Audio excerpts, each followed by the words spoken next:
It's the Quran. The word Quran means that which is recited. And the Quran was memorized, again from our sources, back then, as it is today by millions of people today who've memorized the complete Quran.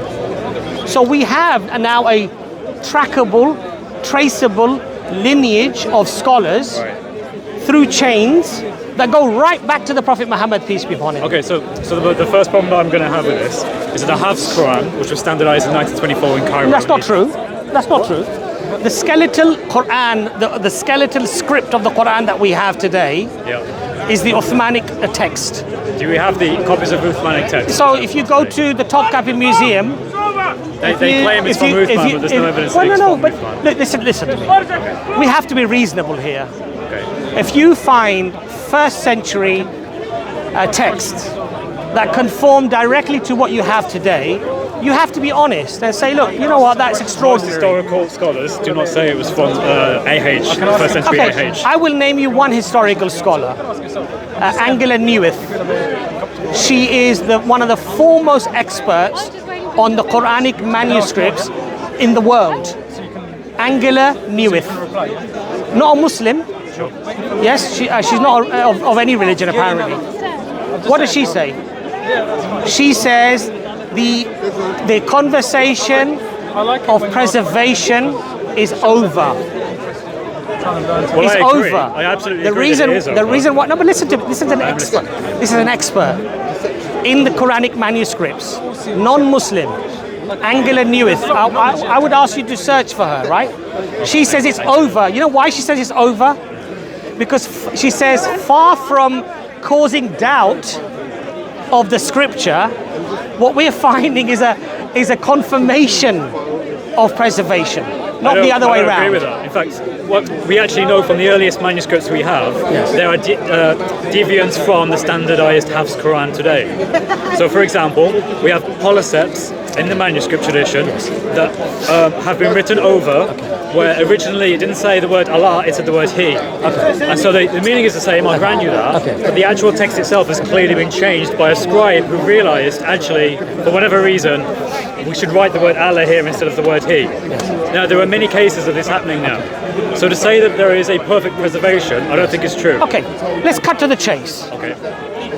Your accusation fundamentally is, or your assertion is, that this is not a preserved text. Yeah, in some form. That there are multiple readings. Yeah. Yes, and that it wasn't standardized, and there is no one Quran. That's your argument, right? I'm saying that we know that the Quran that we have standardized today is not the Quran back then. So you agree with what I've just said, right? That is your assertion. There isn't preservation. There are multiple readings, and it hasn't been preserved. That's your argument. Okay, in which case then, there is no singular Quranic verse. Right, okay, so there's no single Quranic script that can be attributed to Prophet Muhammad. That's what you're saying, right? Okay, right. Okay, is that what you're saying? Sure, let's say that. Okay, now show me the mechanism. Now this is very important now. Show me the mechanism of the entire globe reading the Quran in the same way today, 14 centuries later.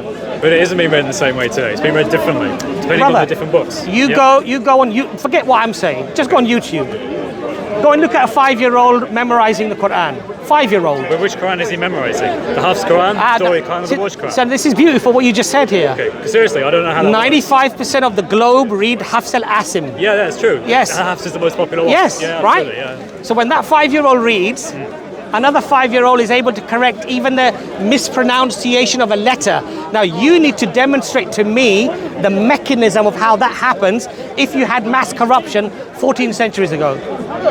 I don't believe that there is any issue in having a child recite a particular version of the Quran. What I'm saying is the Quran, in the Hafs Quran, we can compare the manuscripts, they're different. You're missing the logical argument. Yeah, no, it sounds like what you're saying is we can still say the Quran is preserved. You're missing... Because we can say that there are different readings that are valid. And I'm saying, well, if you say that sounds very much like what Christians say. No, what I'm saying is that every cause has an effect. Okay. For an effect to be seen, there are only a limited number of causes that can generate that effect, or sometimes only one cause that can actually generate that effect. We have the Quran today globally being read. Forget to the letter. if this brother doesn't stretch the alif enough, he doesn't say he'll be corrected. Yeah, but that's the same with Christians. Christians can memorize their scripture and do the same Have thing. they? Yeah. Which Christians? There are many Christians you can find who will recite entire things from memory. There is not one Christian, and this is a challenge now to the camera. There is not one Christian out of the 2 billion that exist on this planet that have memorized the entire Bible word for word, letter for letter. This is an open challenge to you. Okay. But there are Christians who've memorized entire books of the Bible, yes? What did I just say to you? You said the entire Bible. Have they? Well, I don't know. I don't know if that's humanly possible because the Torah and the Tanakh and the Gospels that's a lot. The Quran is like tiny in comparison. Forget everything. Okay. Just the New Testament. Okay. Never. There was a program a few years ago. I saw an article, the Guinness Book of World Records. There was a man sitting in a church who had attempted to memorize the whole of the Bible. He didn't break the Guinness Book of World Records. He didn't meet the challenge.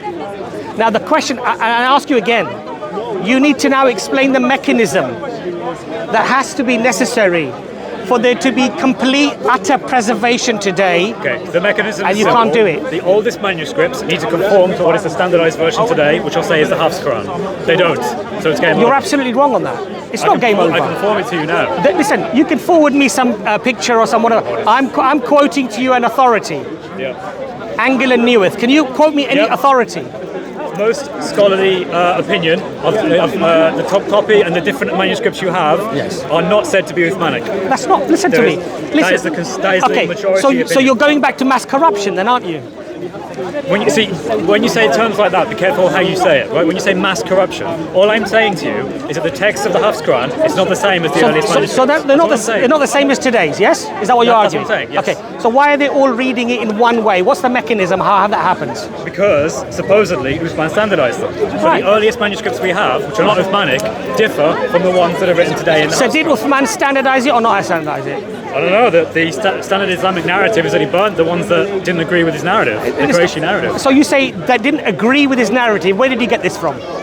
Well, this is recorded in your hadith. Which hadith? Show me which hadith says that it didn't agree with his narrative. Show me where it says that. This is Sahih al-Bukhari, the sister who was here. Yeah. Well, get that. Show me where it says that because it didn't agree with his narrative. He burned them. No. It was the narration that there were different people that were saying, look, there are different readings of this. So that's not what you just said, isn't it? What are you on about? I just said. Listen to me. A reasonable man, a reasonable woman, when they see preservation 14 centuries later, they have to come up with a mechanism of how that's possible. Now you're talking to me about manuscripts. Yes. Is that our primary source of preservation? Yes. Are you going to say it's the oral tradition? No, it's not. It's not. Which oral tradition? Sorry? Which oral tradition? Which oral tradition? The tradition of you, there's many. The tradition of Hafaz, of memorizing the Quran. Right. This is our primary way of preservation. But like I said, in Sahih al-Bukhari, in your hadith, it talks about an occasion where they disagreed about which is the correct one. Okay. And so it was decided that the Qurayshi dialect was the correct one. Okay. And then Uthman burnt all other manuscripts, whole or in part, that were not of that tradition. Okay. Right. So what does that mean? So what I'm saying to you what does that is that the earliest manuscripts we have today do not conform to the Hafs Quran. Okay. So if they don't conform to the Hafs Quran, please present to me the mechanism as to how we have the Quran completely preserved today. It isn't. So okay. You see, for your argument to be true, something has to happen, and I'll explain to you what that would be. Okay. You would have different people reciting different Qurans. Okay.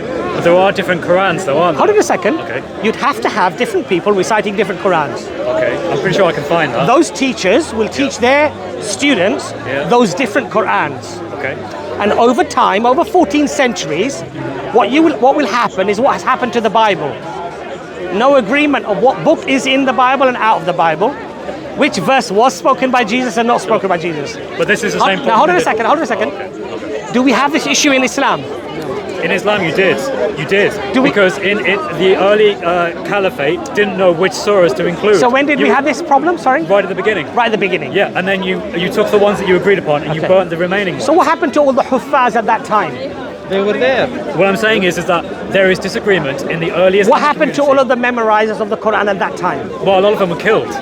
Yeah. In the Battle of Yamama, yeah? Yes, and how many survived? Well, enough to cause concern within the early Ummah, because they were saying many people, it's according to Hadith, Yes. many people who have recited the Quran have died. Yes. We're getting concerned, we need to start writing this down. Yeah. No, hold on a second. So you're right to some extent. Okay.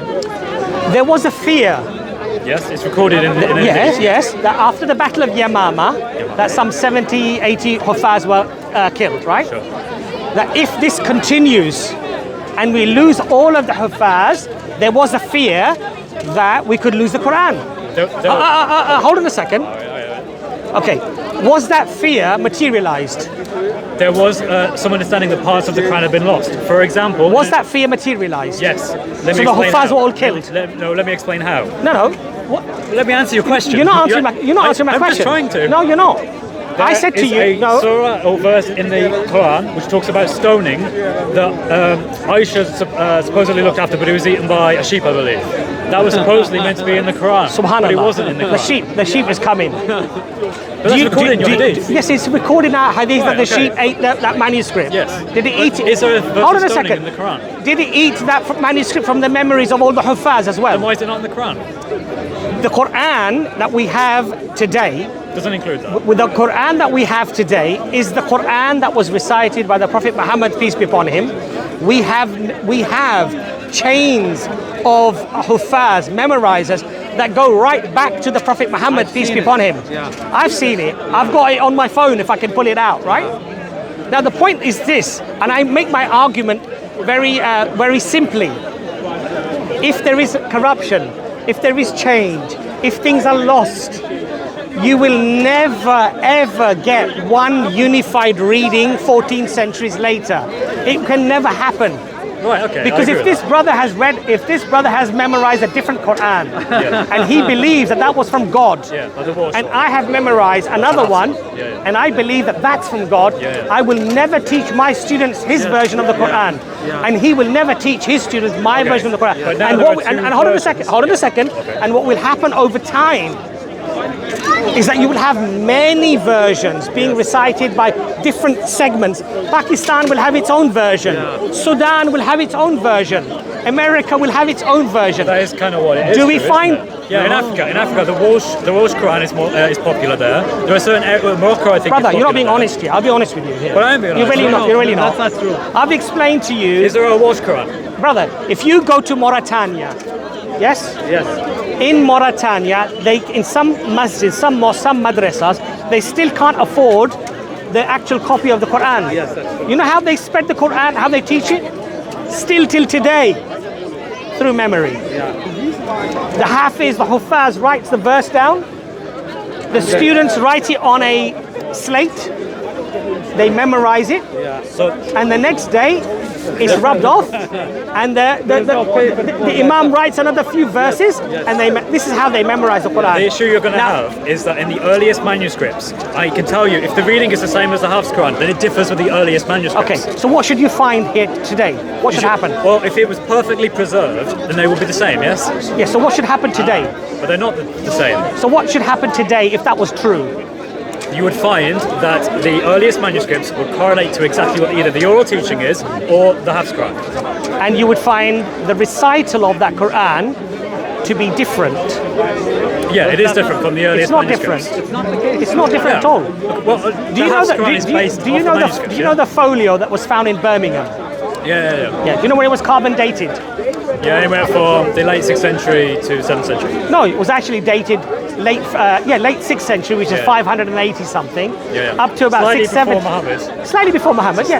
Slightly look, if you cast an assertion that because it's carbon dated to potential, because carbon dating is not an exact science. Yeah, I wouldn't even use it in this case. I would actually just study the text. You wouldn't use it in this case? I would study the text. No, because there are better methods. You would read the text and see whether or not the style of writing is specific to the earliest period. Yes. And then we can defer from that what period it comes from. Yes. Yeah. Do you know how textual critics analyze texts? Yep.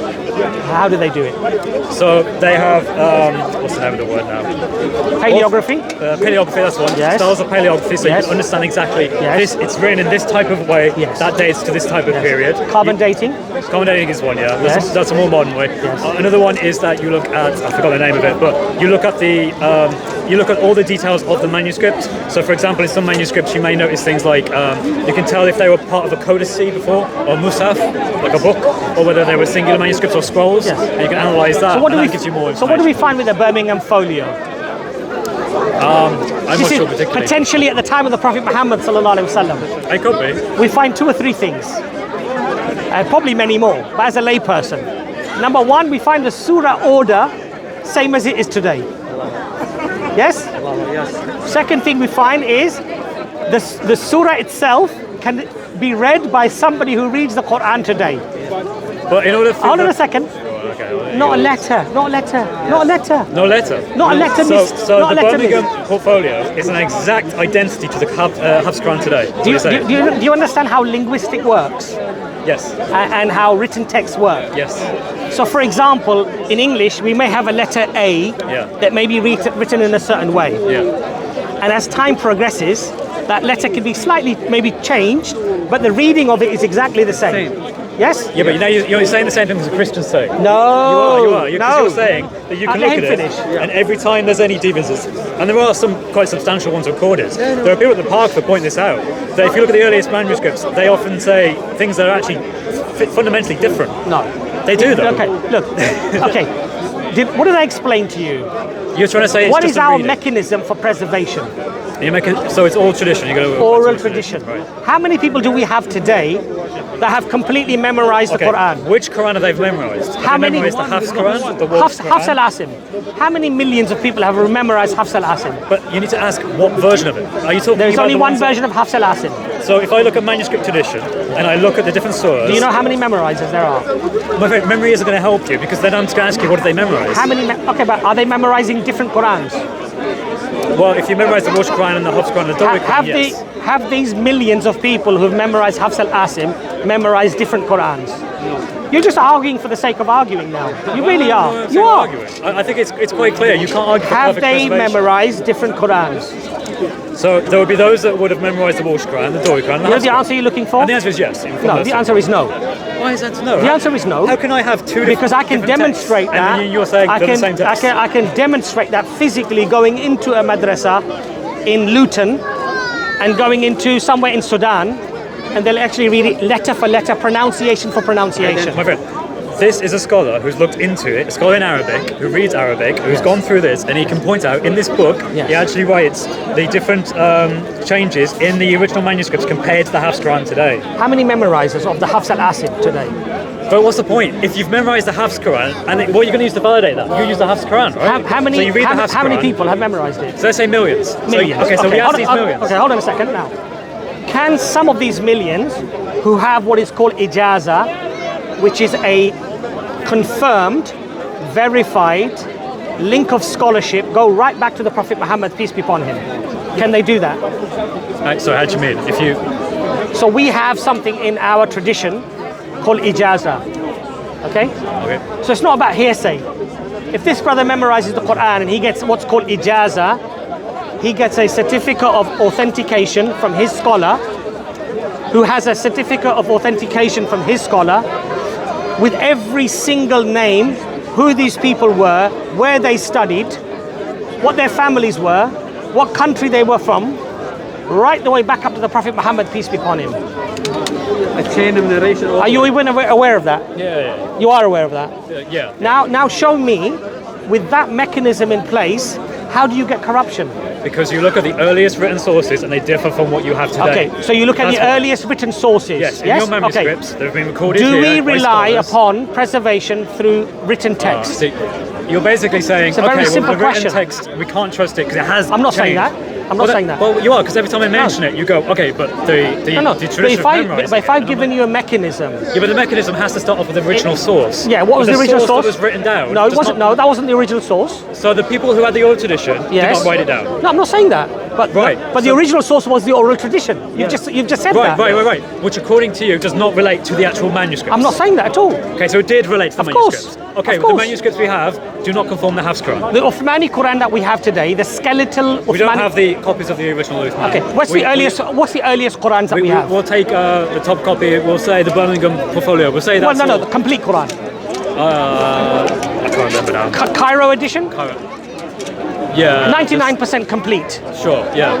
Does it? But does it read? Does it? If you recite that, is it different from the Quran that I would read today? Yes, in Hafs Quran. Yeah. Not at all. You don't know what you're talking about. The earliest. Another Quran, Topkapi Museum. If I read that Quran, is it going to be different from the Quran that I'm reading today? No. We can, so this is the Fustaf Umayyad Codex, and it's compared with the 1924 Cairo text, which is the Hafs Quran. He's pointing out where something was written over here. Okay. Who's this scholar? This is Daniel Allen Brubaker. Brubaker. Yeah. Corrections. In Okay. the Let me just explain something to you about Brubaker. Okay. Do you know this guy? Yeah, I do know him very well. In fact. Okay. Yes. He's a companion of Yasser Hadi. He's been completely and utterly. This person has been completely and utterly dismantled. I'll even give you the video. You can go and watch. What's the video from? Huh? What's the video from? The video is from Brother Mansour is here. We have also Brother Farid, and I think it was Brother Ijaz. Okay. They have, no, hold on a second. I'm now explaining how they dismantle his argument. Because when he wrote this book, they went and they said, okay, let's have a look at his arguments. Brubaker's arguments were that he found a manuscript that didn't agree with the Uthmani manuscript. So Brother Ijaz, who's mashallah very, very, let's say, well-learned person on critical matters of textual criticism, he said, how would you arrive at a reasonable, sensible, honest conclusion of corruption or change? There's 2 or 3 things that you would do. Number one, you would look if there were other manuscripts at that time that were actually correct, and that one potentially could have a scribal error. Yes. So they pull out manuscripts from that time which don't have that word in there. Wallahi alim.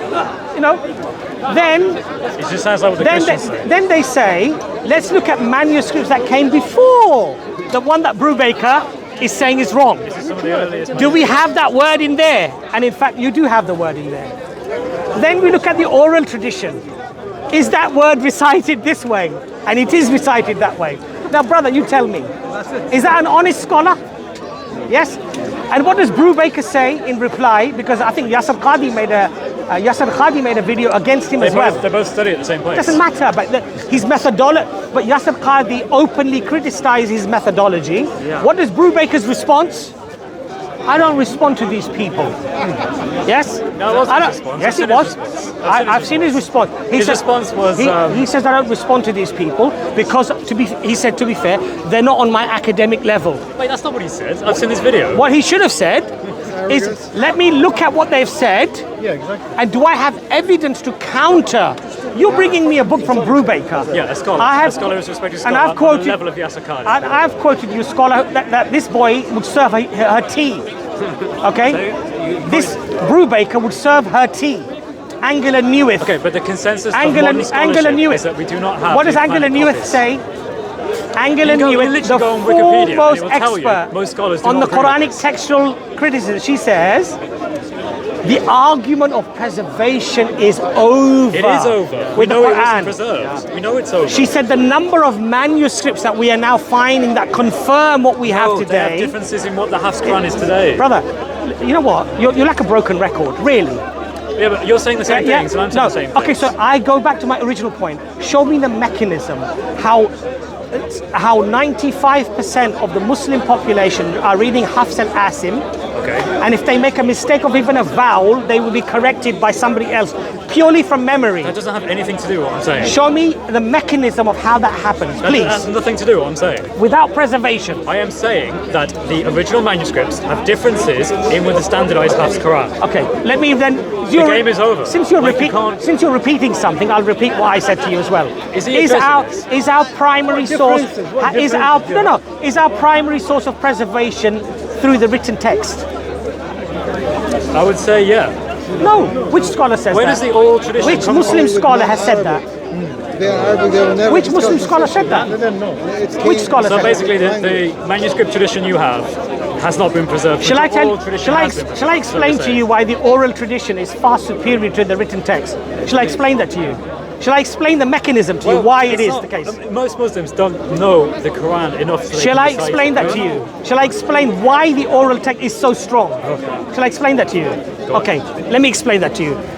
The Prophet Muhammad sallallahu alaihi wasallam recites the verses to the people as they are narrated. Some of the companions, they memorize those verses immediately. Now look at the miracle of the Quran. The Quran is revealed over 23 years. Yes? Is it revealed in order? From Surah Baqarah to Surah... No, it's not. It's revealed what to the onlooker would seem random. Yes. Yes? The Quran was often a consequential revelation. Something happened. The Prophet gets wahi. He gets revelation there and then. Yes? He gives those verses and then he instructs the people. These verses are to go in Surah Baqarah and they go before this verse and that verse. Did the verses have numbers at that time? No. No. So the Prophet would instruct them that these 4 verses or these 5 verses have to be placed between those verses. Now the Quran is revealed over 23 years. Subhanallah. Can anything be memorized when it's being revealed in this way? Yes? But it was. Yes? But it was, right? Now, those companions that have memorized the Quran had students. We have records of this. And they taught them the memorized Quran. Did they learn it from the Mus'haf? From the binding of the Quran? No. They differed about No. what was meant to be in the Quran. Brother, relax. We're getting to Well, that. yeah, but we're getting to that. you're taking a long time. No, we're getting to that. But, Okay. there's a lot of nuance to this argument. Okay. It's not a yes or no Yeah, little but argument. what I'm hearing so far Now, is that, okay, yeah, it's standard. Okay, hold on. So now those students have students, and we have a record till today. Brothers and sisters have ijaza in the Quran. Who are your scholars? They'll pull out the scroll. My teacher was from here. My teacher was from here. This is the name of my teacher. Right the way up. Now, you have multiple lineages from the very first century of Islam. Some ending up in Syria. Some ending up in Spain. Okay? And you go to Mauritania today, I told you, they don't even memorize it from the Mus'haf. They can't afford the Mus'haf. They don't have it. It's still being memorized by the oral tradition. But most No. memorize- Hold on a second. I'm getting to the crunch line now. Okay, the you punch better- line. let's be quick, yeah? Now, Let's go. now, when these different lineages travel all over the world, and today you have a 6-year-old or 5-year-old who is reciting the Quran in Sudan, and one who's reciting the Quran in China, how is it possible that if he makes a mistake of a letter or a pronunciation, that the other one is able to correct him orally without looking at the Mus'haf? Okay. How is it possible? Let me explain. You've Now, already... I'm just finishing now. Okay. Now, the written text, you can burn all of the copies of the Quran. That phenomena of preservation exists till today. We witness it every day in the mosque. When the Imam is reciting the Quran, does he look at the Mus'haf when he's... No. He's reading from memory. Different parts of the Quran. When he makes a mistake, We correct him. we correct him. We don't have the Quran. We don't have the Quran either. Yeah, but what do you correct him based on? Do you correct him based on the Warsh interpretation of it? The Did you hear? Hafs Quran? Did you hear what I said to you about the oral tradition? Okay, so Are you telling me Do that you the believe that it's robust? Are there different oral traditions? No. There's not different oral No. traditions. No. So someone who memorized the Quran in a place that is using predominantly the Welsh Quran is going to have exactly the same tradition as someone all the way across the world. You know, brother, can I just explain something to you, yes? Okay. The tradition that I explained to you, show me where the floor is on that tradition. All tradition. Yes. 1,400 Yes. years. Show me the floor in that tradition. Because oral tradition changes varying on languages and cultures. Okay. Yeah? I agree. Different It cultures does. I have agree. It different does. ways of saying different things. I agree. It does. Right. So now you end up with different variants. Yes. Even in the oral, you're going Yes. to have people that say different things. Totally agree with you. Okay, cool. That So happens to therefore everything then- else. I Yes, agree with you. Agree. Yes, Therefore, you cannot say Yes. the Quran has been perfectly preserved. Yes. Okay. Cool. So hold on. So this. That's it. That's all it is, mate. This always happens, doesn't it? Yeah. Always happens. Does it happen with the Quran? Yes, it happens with every book. Has it? I'm including the Can you give me Torah, I'm including evidence? the Show me the Bible, evidence. includes the Quran. Show me the evidence on that. Okay, so whenever a Quranic scribe writes down the Quran, if he writes it wrong or he makes an error, No, what happens? you made a claim. You made a claim. Okay, I'm asking you, what happens? No, you made a claim. What the scribe writes down Your claim was that the oral tradition always changes. over 1,400 Always, years. Yeah. always changes. Yes. Based on culture, based on language. I based agree on with where you. are. Yeah. So if it's anything else other than a divine book that is promised to be preserved, I agree that happens. I agree with you. Okay. But now you have to show me. If I show you, Now you have to show me. Why is it then that we don't see this in Islam? of course you do. If I wanted to memorize the Quran, if I was in a specific place, I think it's Morocco, and they use the Welsh Quran in some places there. If I studied that and I memorized it, congratulations! I now have a wrong in the oral tradition according to Sorry, the wrong. one that comes from the Hafs. Why wrong? Why wrong? Who said it's wrong? Who said So the I Welsh have is a wrong? different oral tradition than the Hafs one, right? So you know, okay. So what you're saying to me is that in Morocco they read the Warsh Quran, yes? Right. Can they trace their lineage back to the Prophet Muhammad sallallahu alaihi wasallam? I don't know. Is that yes? Yes, they can. Okay. Do they have an oral tradition? I guess they probably do, yeah. From our own books, are we told that there were different readings that the Prophet peace be upon him asked Gabriel to recite the Quran with? Yeah. We do. So what's the problem? The problem is, you cannot say what the original intent was because the original manuscripts do not conform to any of this. You're going back to your same argument over and over again. Okay, No, yes, but what you're doing is you're using the same argument, hoping for a different outcome, and it's not going to You happen haven't here. actually addressed it, that's what I'm saying. What I'm saying is, when they wrote this stuff down, the earliest manuscripts, it differs from what is the standardized version of the Hafs today. Do you not see the problem? Do we rely on the oral tradition or the textual tradition for the Quran that If we I have wanted to learn today? about the Quran, would I read about it or would I listen to it? As an Arab or a non-Arab? I'm not Arab. Non-Arab. You'd have to obviously get the text, wouldn't you? Right, Where but the does it- text doesn't conform to the manuscript. Where does the text come from? Well, the text comes from manuscripts, that's how you No. trust. See, you're wrong again. It comes from think the it- oral tradition. Did you know that today, when a printing press... The Hafs, no, we know that the Hafs... Do you know that when a printing press prints a new Quran, who checks that Quran? Who's that Quran given to check it? You give it to, you check it based on manuscripts. No, Why you're would you wrong. not You're do wrong that? again. You would not check manuscripts. You're wrong again. You know who you give it to? You know who we give it to? People who claim to memorize it. Oral reciters, Isn't that a little memorizers. But you've already said that there can be different variants. You know why? You know why? Because as I've explained to you, it's a concrete, Not robust concrete. That's really tradition. dodgy. The ancient manuscripts do not confer with the standardized. Do we rely on manuscripts? According to you, no, which is weird. So what's the problem? So it doesn't matter what your manuscripts say. It doesn't matter if they were written in the life of Muhammad. Doesn't matter. I'm not saying that at all. You're now You just you're said making the a different Birmingham argument. portfolio was likely written in the time of Muhammad. Let me ask you a question. So we can look at that and see if it conforms to the Let me Quran ask you. today. I gave you quite an explanation on the oral tradition of the Quran, the memorization. Yes. Please point out the flaw as to how that could be corrupted. Different oral traditions change over time. To suggest Show me the that it mechanism. Don't just tell me what you think. mechanism, What like mechanism? Chinese whispers. So Chinese whispers. Yeah, like if you say Okay. something. Okay. And things change. Yes. Yeah, different languages, different accents. What would different you What would you regions, different- What would you expect to happen 14 centuries I would later? expect different versions of that. Are you Hundreds telling of me- versions, hundreds of versions, thousands of versions. In the earliest days, No, there was, no that was agreement. the No problem. agreement of which Quran is the But Quran, in right? Muhammad's, or in the early caliphate's time, there was that. Okay. Show me So where. Show you me. already had it. Show me literally a few years within the Quran being written. Who said that this Quran is lost? That we don't have the Quran. No. the Quran was being recited in different versions, and Uthman. You're going through the same thing over and over again now. I'm probably going to. You're going through the same territory that we've already discussed. Okay, in which case then there isn't anything more for us to talk about. So now, explain to me, not that Chinese whispers or this, that, or the other. Which we know is a real thing. Okay, but if Chinese whispers are a real thing, have you ever played Chinese whispers? Yes. Is the message even recognizable after 10 or 15 people? No. No. If there were 50 different groups, I recommend this book, by the way. if there were 50 different groups who were each given the original message, Yeah. and they all performed Chinese whispers, would all of the Chinese whispers at the end of the 50 people in those chains be identical? No. Would you say that was probably impossible? It's very unlikely. Very unlikely, yes? Yeah. Why do we have one unified reading of the Quran? I don't think you do.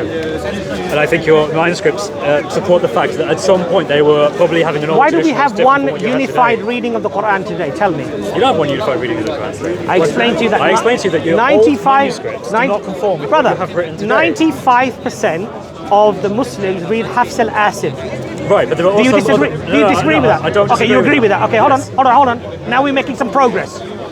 I don't think so. yeah. 95% of the Muslim Ummah is reading Hafs al-Asim. Explain to me how all of them, 1.8 billion, out of that 1.4, 1.5 billion, 1.67 billion, are reading an identical Quran. Explain to me the mechanism of how that happens. We're just going to go back and forth, because I'm just going to say your earliest manuscripts don't fully... Brother, how does that happen? How does that happen? Because scribes make errors over time. How is there one unified reading today? How does that happen? I'm afraid I don't think you're understanding what I'm saying. No, I think you're deliberately misunderstanding what I'm saying. I have a book from a scholar that shows you the manuscripts are different, and you're saying... Look, let me explain something to you, yes? You're picking one scholar who agrees with your opinion. Yes? No, this is the majority view. Hold on a second. This is Yeah, it is. This The majority view this in is one. scholarship This is one that there are scholar. new manuscripts. Okay. Yeah, of course it is. Okay. Yes, the Cali agrees Okay. with this. Majority scholarship. He takes a Okay. different view of it. Major- but he agrees with what okay. this guy's saying. Majority scholarship. Yes. Do the majority of scholarship look at the oral tradition? Well, no, they look at manuscripts. They don't, do they? The oral tradition cannot be quantified. Hold on a because second. Until it's written. I've asked you a very simple question. I understand something. Do the bulk of scholarship look at the oral tradition of the Quran? The bulk of scholarship is concerned about your manuscripts. Brother, Because your manuscripts why are you making this earliest written- complicated? I'm not. I'm telling you The how answer we is know no, from isn't a it? historical The answer point of is view no. what is written. So the answer is no. Right. Because don't you look at- cannot, from a historical Hold on a second. perspective, know what Whether was you said can, 1,000 whether you years. can or you can't needs to be demonstrated. It's a historical method. Hold you on a can't do second. it. Hold on a second. You've agreed with me that the scholarship that we have today is only interested in the textual criticism. Yes. Right. Because anything else is not tangible. Anything else is not tangible. Yes, because Okay. I can't prove what people Okay, hold on a 1,400 years second. are saying. Hold on a second. So I showed you a mechanism of preservation through the oral tradition. Which I cast doubt on. Hold on a because second. There are many reasons why you would Yeah. doubt it. When you doubt something, you have to give reasons why you Right. doubt Here's it. my reason. The earliest manuscripts do not conform Right. to what is thought of as today as the actual Quran. Then you have to provide evidence Yep. as to why that reality has materialized. Because the Now- earliest manuscripts do not conform to what you think is the oral tradition today. Which would then mean Either one of them's wrong. Which would then mean, logically, rationally, you would have multiple, uncountable readings and recitations of the did Quran in today. the early period, you did. So, okay, so now you're arguing that in the early period, you had multiple readings. Yes, and Uthman standardized. How? Okay, when did Uthman standardize them? In Sahih al-Bukhari. When did he standardize them? In the early period. I don't know exactly what time. But in the reign of Uthman the Caliph. Okay, so Uthman took the Caliphate 13 years after the Prophet Muhammad, peace be upon him, passed away. 13 years. Do you know how many Huffaz, memorizers were around at that time? How many? Well, there was a doubt as to whether or not certain people may have perished in the Battle of Yamama, depending on whether... I didn't ask you that question. Well, that's relevant to what you just asked me. No. You just said how many were there. I said, I don't know, Yes. but there are... So just say I don't know. Okay, but there are records that say Yes. there was a question of whether or not some parts have been lost. But that's an irrelevant point, and I'll explain to you why. irrelevant? I'll tell you why it's irrelevant. If I ask you how many there were, it's irrelevant how many there weren't. It's irrelevant. or how many may die But if have died. people had concerns about it and they thought they needed to write it down, then that demonstrates to me that there is a concern about losing material. Okay, so I've asked you the question. Which is relevant based on other parts of the hadith. So I've asked you the question: how many people had memorized the Quran at the time of the Prophet Muhammad, peace be upon him, and at the time of Uthman? How I can't many? tell you how many. I don't know the number. It would have gone into that many hundreds, if not thousands, of people. Okay, and many people died in the battle as well. How many people died in the battle? Don't know. Some 70 or 80 people died in the battle of 70 Yamal. or 80 people died. Huffaz. Yeah, they were the Huffaz, the memorizers. Not It was everyone. a very small battle. Well, not everyone who died in the battle was a Huffaz, was a memorizer. Okay, all right. But there were 70 or 80 who died. So Okay, as I explained to you, that there was a fear that if this continued and all of the Huffaz, the memorizers, were killed, we might lose the Quran. Now, I asked you the question, did that fear materialize? I don't know, that's a question for scholarship. The answer is no.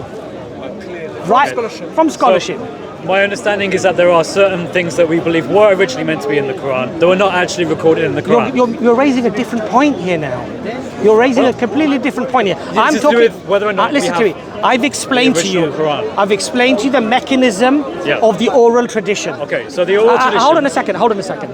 I've also explained to you evidentially that if corruption had occurred, the different lineages of the Quran that ended up in different parts of the world, you would reasonably see different Qurans being recited today. And in fact, throughout history, you would have battles. This Quran is correct and that Quran is wrong. This Quran is correct and that Quran is wrong. We don't see any of this. What we actually see is what you would expect to see if there was preservation through the oral tradition, which is one unified reading.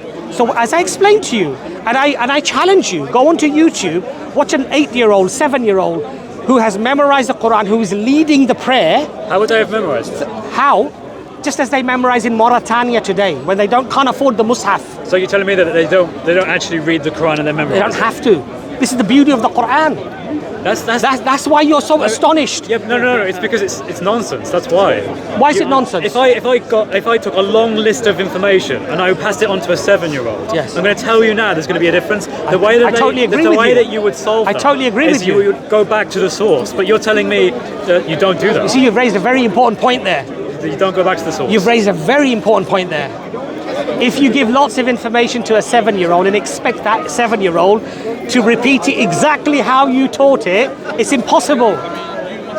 Okay. Yet today, we have a 7-year-old in Sudan and a 7-year-old in China who are reading the same Quran. And if one makes the mistake of a vowel, he doesn't stretch a letter enough, the other child will correct him, not looking into the Mus'haf. It's not convincing. Through memory. But it's not convincing. Now, the point here is this. Now, the onus is upon you to show me the mechanism of how that happens. I'm going to explain to you the problems with oral tradition over long periods of time, given that they go from different cultures to different areas where different languages are spoken, and that you will lose information or you will gain information. Has that happened? I believe it has, yeah.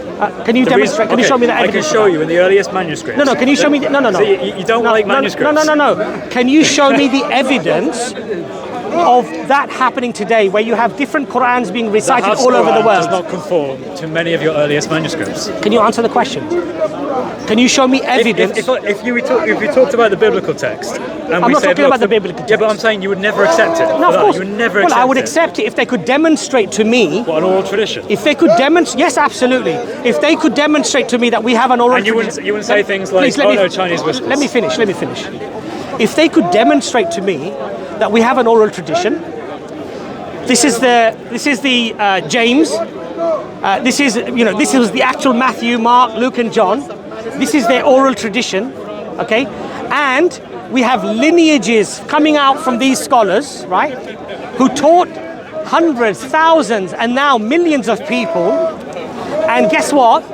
Every recitation of the Bible is letter for letter, word for word correct. You know what I would have to say humbly? That, you know what? Maybe I don't accept that this is from God, but I would have to concede that the only rational possibility is that there has to be preservation. that this could not have happened the way you're saying Chinese whispers. We know there wasn't preservation in your written materials, your earliest written You're materials. ignored- Not personated. Material. Okay. So who is saying, according to our written material, the Quran is not preserved? Daniel Brubaker. Daniel He's a Brubaker. contemporary scholar to Yasser Qadi. Daniel Brubaker is what? Sorry. He's Who a is it? contemporary Arabic Quran expert who studies the earliest manuscripts, and he has said that they are differences between the earliest manuscripts and the standardized 1924. Which Hafs work Quran. of Daniel Brubaker are you referring to? Well, particularly his book. He wrote a book that was like a popular. No, we debunked that book in various This ways. is the brother who debunked it, by the way. So you're talking about He was these one of the 20 brothers who debunked it. examples or so. Yeah. And what does these 20 examples demonstrate? Demonstrate differences between the standardized Hafs Quran and the earliest manuscripts you have. They also demonstrate the existence of polypsis, which is manuscripts that were written over in parchment or vellum with actual new words. Let's talk about Daniel Brubaker. So you added new words. Daniel Brubaker wrote a book in which he's saying there are corrections in the manuscript traditions. Yep. Did he, let me ask you this question, because I'm sure you have read his book, you've understood his book, you've understood his methodology, and then you've verified that it's a robust methodology, so conclusions are correct. Mainstream scholar. Did you hear what I just said? Yes. So you've read his book, understood his methodology, so it's a robust methodology you agree with, and the conclusions you're agreeing that is correct. So let me ask you, a particular manuscript, he's saying there seems to be a correction happening here about a particular word, right? Yep. So, did he then tell you or tell us that from the other contemporaneous manuscripts from that time period, either earlier, at the same time, or just a little bit later, from around those other manuscripts? So we are talking about witnesses from other manuscripts, not only one isolated manuscript. Has he done that in his book, and what did he say when he did that? You mean has he compared multiple manuscripts? The answer is yes, he has compared multiple Sure. manuscripts. So- he mentions in his book particular ones that are thought of as being, by Muslims anyway, as Uthman copies. Most scholars say they're not Uthman copies, they Let come me later. give you the first example of his 20 examples, right? So how many other manuscripts has also the same corrections that he compared? Well, the corrections are often unique to particular manuscripts, right? Like you wouldn't find let me ask you the again. same correction. When we want to demonstrate something has been corrupted, because he says corruption in the manuscript, right? So we should find. it's a change or So we should insertion. find changes. Or an insertion, or a removal, or Do you know his title of his PhD thesis? no. Intentional changes, something along these lines, right? So basically, he's saying this Yeah. kind of corruption. Well, we know that there was, because we know, for example, No, there no, was- no. Let's not talk about that. When Let you me say we just know, explain what I'm talking about when you say first. we know, have you read his Let me thesis? just explain what I'm talking Okay, about. have you read his thesis? No, I've read his book. Let me explain what I'm talking about. He has noted in many earliest manuscripts, which are thought of as being copies of Uthman in the Islamic tradition, have the word he replaced over with the word Allah in many places. So a scribe at some point has decided that was Look, incorrect. as I said, I have not And it's- only read his book, Okay. we have responded to his book. Okay. And it's a book that is available in academia free of charge, of course, over 300 pages. Okay, but he hasn't actually can I made any finish my opinion. point? Can I make a Sure. point? Right. Because you're bringing him as a scholar who has an opinion on this issue about Yeah, preservation. he is an expert Okay. in the field. Right. According to who? According to academia, according to Yasser Qadi, according to all of the other Quranic experts, he is an expert in that field. He's an expert in what? In Quranic studies, in the original Aramaic language for other manuscripts. Original Aramaic language. Anyway, okay, besides the point. The one with Besides the, point. Quranic Yeah, of course. Expert in Aramaic language. I'm sure you will. Are you reflect saying on he it. isn't? No, I'm sure you'll reflect on it much later. Let's come back to this point. So the example he brings, for example, he says this particular manuscript, say this is manuscript in top copy, right? Top copy manuscript, it has a particular corrections there. So according to what you've read, because you've read this book, Yeah. he has compared with the other manuscript from the same time period. We are talking about producing what we call a stemma. So he has looked at manuscript from same region or different regions from the same time, maybe about 8th century, 7th century, whichever manuscript top copy is from, right? I'm not going to help you with the dates now. So either he bought manuscripts from before or after or contemporary time.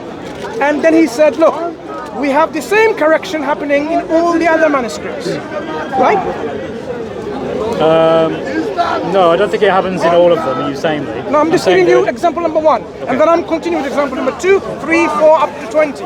So has he done that with every example? And He demonstrated that practice, yeah? He is doing it with manuscripts as he is studying them. He is taking note of them. For example, in his written work, 20 examples, he only picked 20. Misunderstood my question. Okay.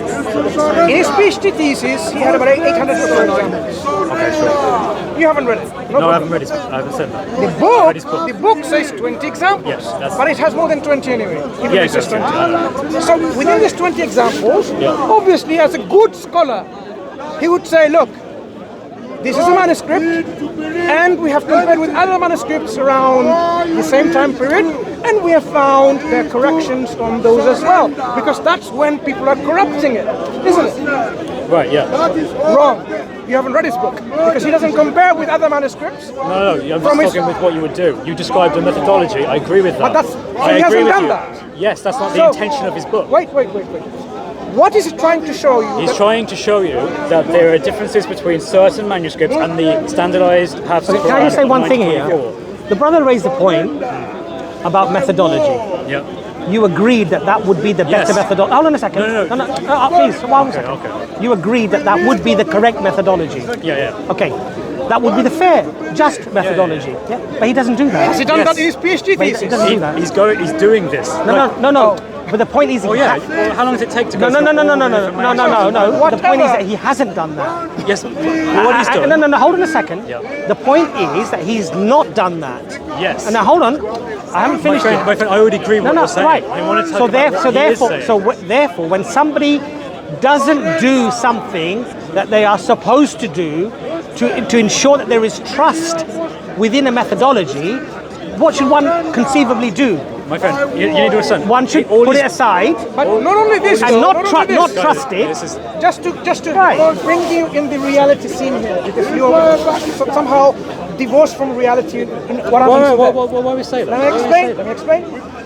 So in our response to his book, we have shown 7, 8, 9, 10 other manuscripts from around the same time frame, roughly, right? Sure. Sometimes early, sometimes contemporaneous, sometimes a bit later, because we are talking about establishing a stemma.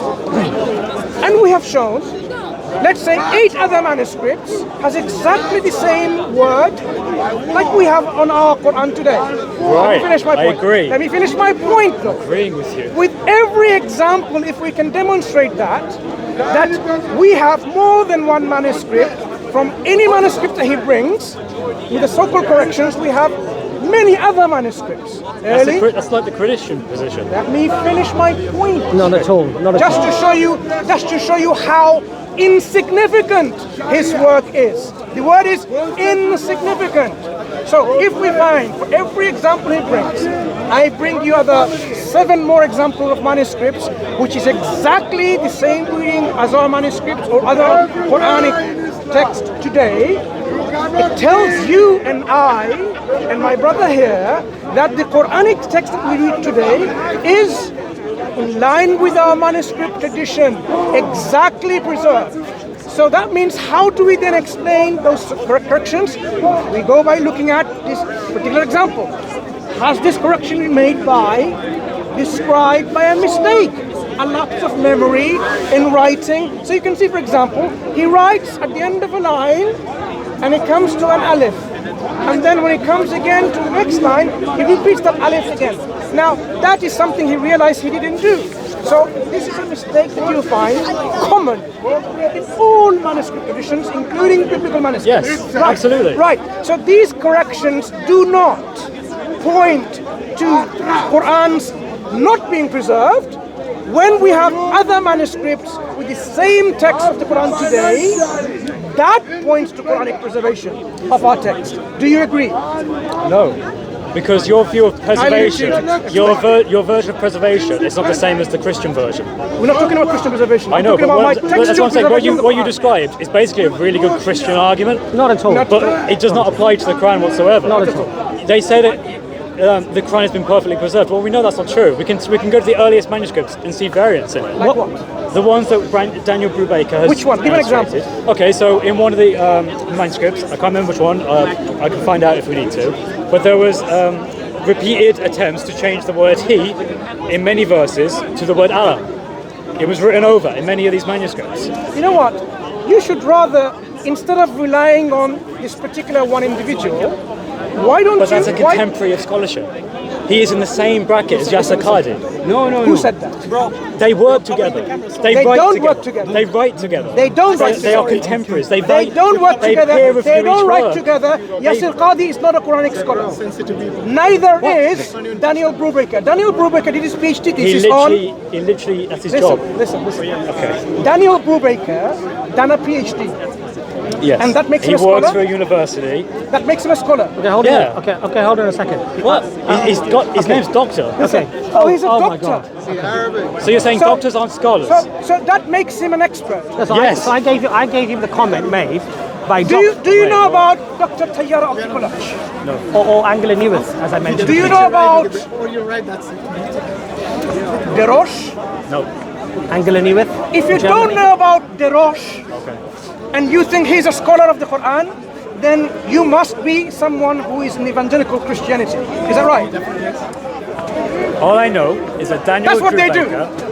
Daniel Brubaker is Can he someone who's... can he speak Arabic? Can he? Can Daniel Brubaker yes, speak Arabic? to some degree. I've heard him say Arabic things, yeah. If you He look reads at, it If anyway, you look so- at my Twitter exchange with him, now you realize I've exchanged with him, your so-called scholar. He makes so many basic mistakes in simple Arabic grammar that a child won't do, which I highlighted to him in his PhD thesis Okay. People make mistakes. and in his book.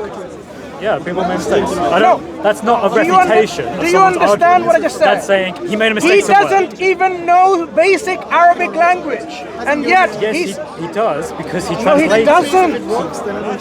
Do you know what I just said? So you're I telling said, me I he said, can work with Yasser Qadi. No, he doesn't work with Yasser Qadi. They write. He's done videos where he literally takes an email from Yasser Qadi. no. And Yasser What- Qadi that- peer what- reviewed his that- work. that- Which work did he do in collaboration with Yasser Qadi? Not in collaboration. I'm saying they both work at universities. Yes. That makes them working together. I think what you're No, I no, think, they're peers. They peer review each I think what you're quoting is completely wrong. I'll tell you why. Which part? Yasser Qadi made a video against Brubaker. Yes, Yes. because Hold they on are a second. Hold on a second. Hold on a second. Brubaker responded Yes. by some of the comments that Yasser Qadi had made against him. Yes, and the email he sent to Hold on them. a second. Yes. That's not called working together. Begin. When I What's say the work, word? That's yes. not called working together. No, in scholarship, That's there's a not called- principle that when that's you not- write something look. like a PhD, you have to have it. Let- You have to have it listen to me. evaluated by other look. scholars, Yasser such Qadi as. was not let me a just- peer reviewer. So he's not. of Daniel Yasser Qadi has Brubaker's never work. read his. Of course he's read his work. In fact, You know he's read his in work. fact, who were the supervisors of Dr. Brubaker's work in his PhD thesis? I don't know, but there would have You been should other find scholars. out. You should find out. There are other scholars Hang on. who he quotes.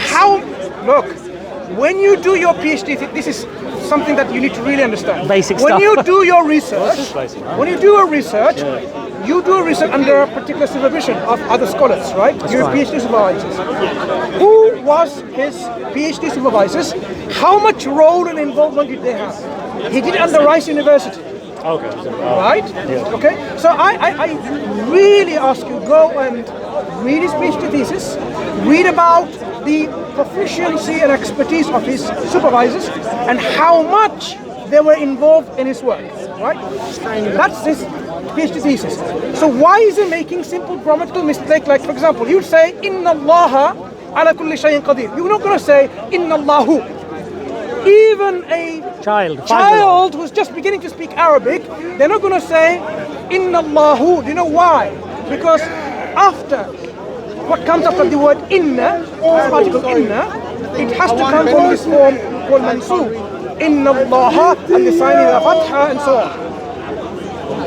A scholar, an expert, would not make such a mistake, in which he does, and it's been pointed to. People make mistakes. No, people don't make mistakes in simple Arabic grammar. Well, he's not. That's not his native language, right? He had to learn that. So if he doesn't know simple Arabic language, how is he going to be able to read what it says in a very old Arabic script? Mate, I'm English, language and I he make doesn't mistakes know when I write himself. English. Let me explain something to You you. understand something? The language he doesn't know. So how is he going to read He what it does says? know it because he translates it. Let me explain. Just one something moment, to you. brother, Yeah, sorry. and then I'll... Yeah. For example, he talked about a particular example of how, this particular word is written. I actually made a response, a video response, about issues of Hamza and how it sits on the kursi, okay? Something very basic. So, please watch that on Dawah Wise channel, yeah? Dawah Wise, this channel, and you will see that a scholar of this caliber, who's making simple mistakes like this, of course is going to make a mistake in reading manuscripts. Then his reading, his interpretation, is it going to be faulty or is it going to be robust? If he doesn't know how to read. Well, no, he doesn't know how to read it. He makes mistakes. I'll go into that. No. If he doesn't know how to read. Can I just address that point? I'm pretty sure he can read Arabic. Okay, can I just address that point? He can read Arabic, yeah. If your child is at school and is being taught by an English teacher, Yeah. and you decide to sit in, and she makes basic errors of grammar and spelling, would you trust that? Hold on a second. Would you trust that teacher to teach your child? Okay, it depends on why they're doing it. If they're making errors because they're having a bad day, sure, they're having a bad day. But if they literally don't know, then that's a problem. So that's a problem, I right? do believe he does Would know you trust? because it's his Would job you to trust know. that teacher to teach your And he's child? peer reviewed. Would you trust that teacher? If they're having a bad day, I won't have a problem with it. No, they repeatedly That's make right. the same That's right. mistakes. Repeatedly. But as he said, oh, that was a mistake, and as he corrects himself. He repeatedly makes the same mistakes. So I'm asking you the question again. Well, we'll see. Would you trust that teacher? Can I just ask? No. Would you trust that teacher? I've already gave my answer. If they're having a bad day, that's fine. But if they actually don't know English, then yeah. Then yes, you have a problem. Right now, hold on a second. Right now, okay. So when Brother Mansour is pointing out He doesn't know Arabic. basic, Brother Mansour is pointing out basic errors in grammar in the Arabic language, a language which is necessary for you to be able to be a critical scholar within that language, fact that he's and been you peer find no reviewed problem. as a scholar, Listen to me.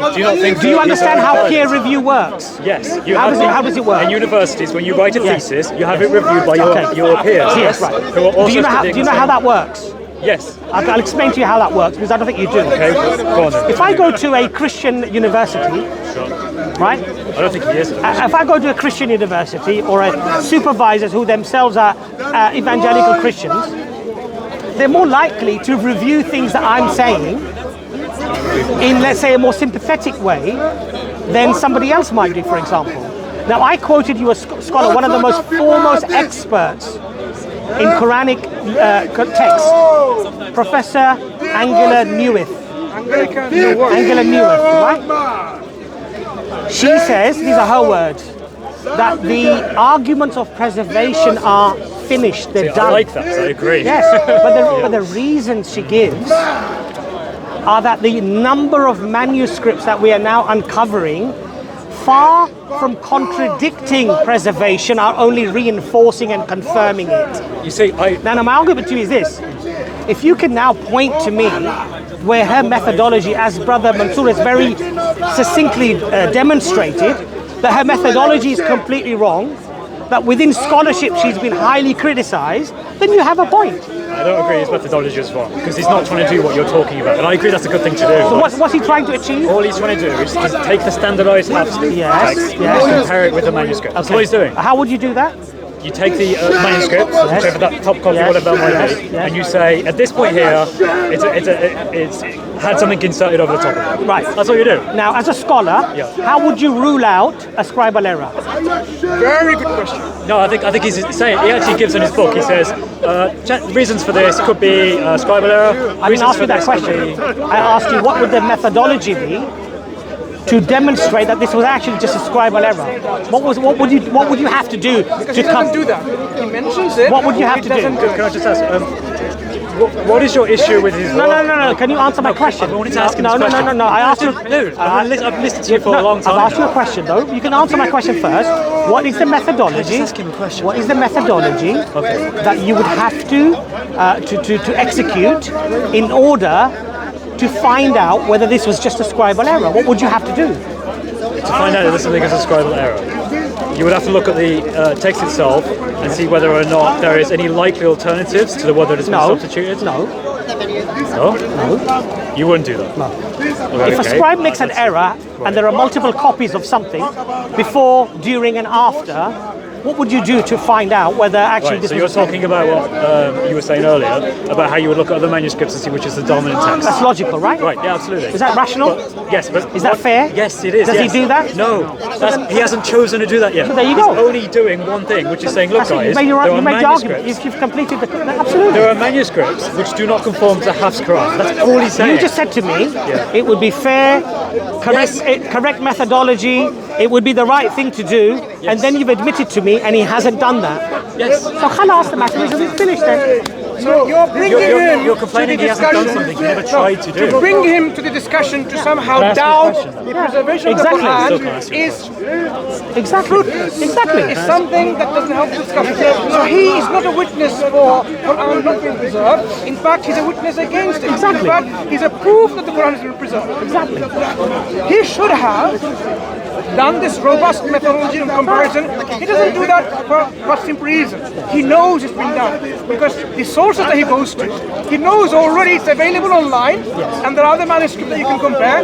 Like I've demonstrated, we have demonstrated, me and Brother Farid. So what's the video? It's on Farid, you and Ijaz. Yeah, but we have an academia paper on this significant correction of manuscripts. We will put that on the description of the videos. Under Dawah-wise, And Dawah-wise and elsewhere, where you can read that paper and you can see how this methodology is only coming from an evangelical standpoint. He's an evangelist. He's not bringing his scholarship onto the scene, but he's bringing his ideological stance and saying there seems to be some kind of ideological move of corrupting the Quranic text when he doesn't do what it's supposed to be. But he doesn't make any opinions on what he's looking at. You haven't read his book. I have. I've read his book. You know the worrying I thing literally here. have it with me. You know what? I've read it. Okay. Bring his book What are you on about? The worrying thing here for me is that you have a supposed academic in such a way. who is deliberately misguiding people about the truthfulness or the correctness of something. This is actually tantamount to, I would say, really just supplying lies and deception to convince the people of what he believes. He doesn't make conclusions from it. completely He wrong. actually, all he says is like, okay. What does he conclude? He doesn't. All he says is, Can we read? sure. Well, obviously it's a book, and you got to be careful about where. It's probably conclusions. The Quran has been and continues to be We consequential. don't even know where he mentions any claims of conclusion. In his conclusion. I'll read his conclusion here. In many parts of the world, it is a source of regional, cultural, and spiritual pride, inexplicably intertwined with every part of life. It is also an object of history, related to one of the most dramatic and enduring movements of political conquest and colonization of the history in the world. It claims internally to be revelation from God, and is claimed by Muhammad himself. Furthermore, I can keep reading it, but it's very neutral. Like, all he does is he takes manuscript points. Can I show you something? Yeah, sure. You carry on speaking, and I'm going to show you whether you think it's Can I tell you why it's not neutral? Can I tell you why it's not neutral? Have you read this? Can I tell you why it's not neutral? I'll tell you why it's not neutral. Because you're using Brubaker's arguments to demonstrate that there are multiple readings or corruption of the Quran. Okay? Yeah. Hold on a second. Okay. To be able to demonstrate that fairly, you have to have a robust methodology of how you arrived at that conclusion. You've admitted that he hasn't done that. No, I've said he's pointed out. Hold on a second. On the original. See, I keep repeating myself. You've but you don't- admitted that he hasn't done that.